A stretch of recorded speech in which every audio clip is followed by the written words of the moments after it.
Hey, aloha, good morning, good morning.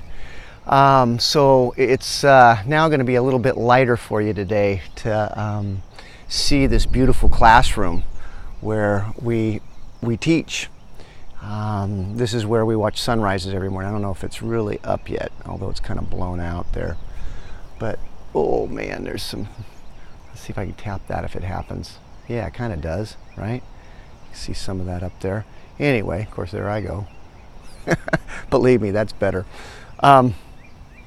So I just wanted to continue this conversation about,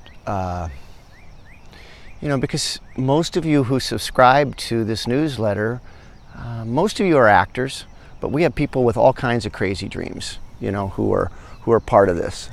I know that because they reach out and they say that. They say, I'm not an actor, sorry, I just look like hell, so I'm trying to, this is for your benefit, not mine. I had somebody, a former student, reach out and basically say, my family is so dead set against this. My parents are so dead set against me doing this. We have students who are in relationships whose partner does not want them doing this. And I'm not telling you what to do, of course, but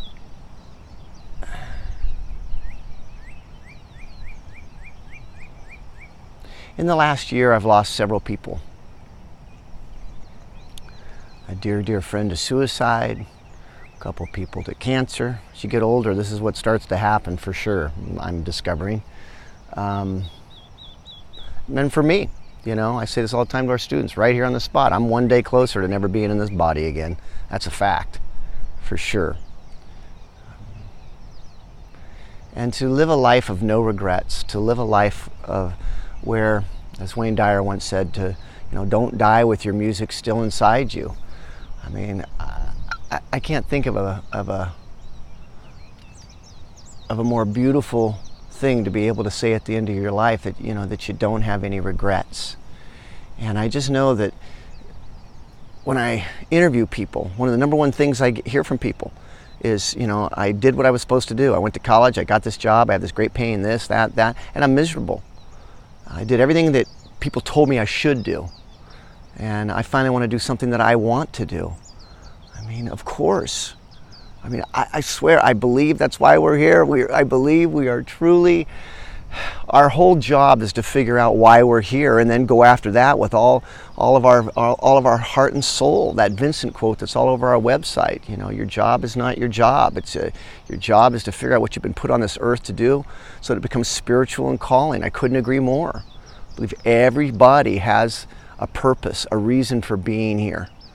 And once you discover what that is, your true gifts, the job that's not a job, the thing you'd love to do, and if it's to be an actor, and you've got people around you who don't get it, who don't get you, who don't believe in you, well, you can live your life for them. You can stay small and you can stay in the box they want to put you in. You can do that. And again, I want to always add this caveat, you better want this with all your heart and soul. I mean with every part of who you are to be an actor, because you're competing against people like me who do want it that bad, who care that much.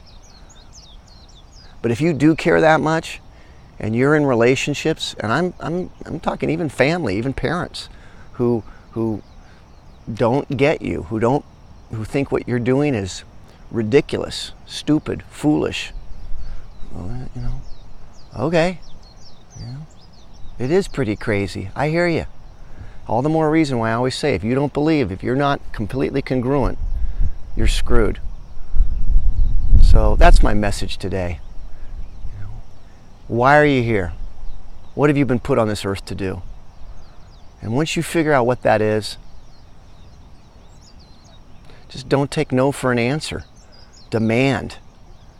I don't care how many people are doing it. I don't care how competitive. I don't care nothing.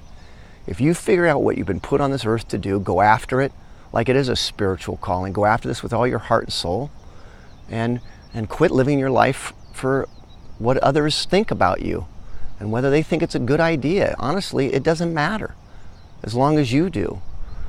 So that's my message from this beautiful spot called Pololu this morning. Okay? I'll see you next week.